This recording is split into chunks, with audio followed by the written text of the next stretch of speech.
Hey guys, bman here. How are you guys doing today? Today we got an awesome cheese for the fire giant for you guys. For this, you're going to want Bloodhound Step, Ash of War on a weapon. I prefer the dagger because it's the lightest weapon. Put it on whatever you want.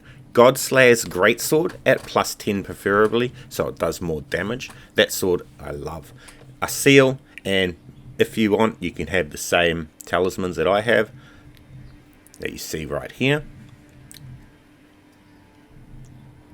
But pretty much that's the class that we're going to be using for this, guys, and the stats are over on the side there that you can see.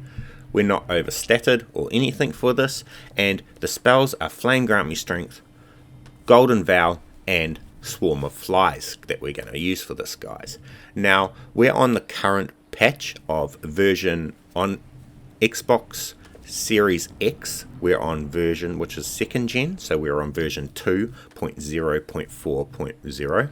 On the old gens and on PC, the version is 1.0.4.0. So that's the patch we're on right now.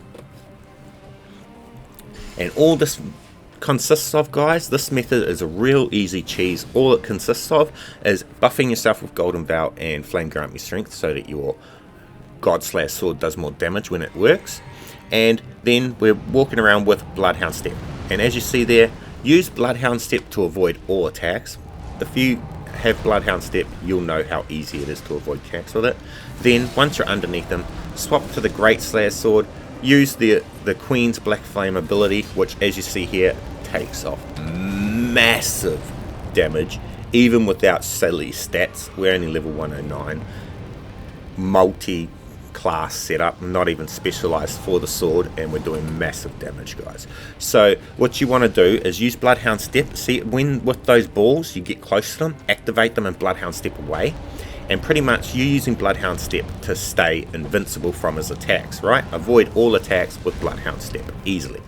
Getting up underneath him and then swapping to the Greatslayer sword to do the damage. And then once you get him close to halfway health, guys, this is where the strategy is different. Okay, we stop using the sword.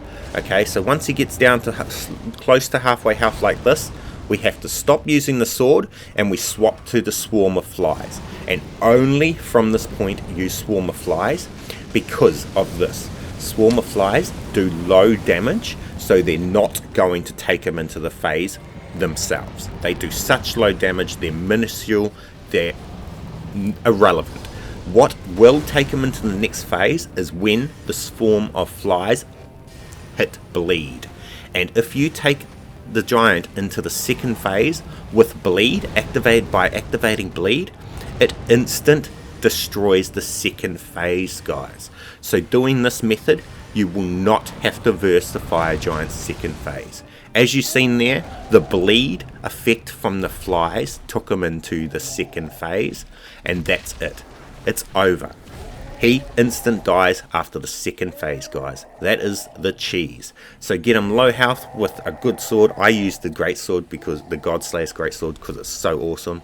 As you see, it's the current patch, guys, so this is working after all patches.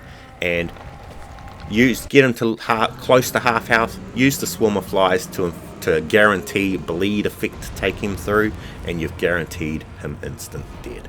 You can guarantee it as long as you use those Swarm of Flies and have 20 arcane is what you'll need to make them inflict the bleed. You'll need to spam them, because one swarm will not do it.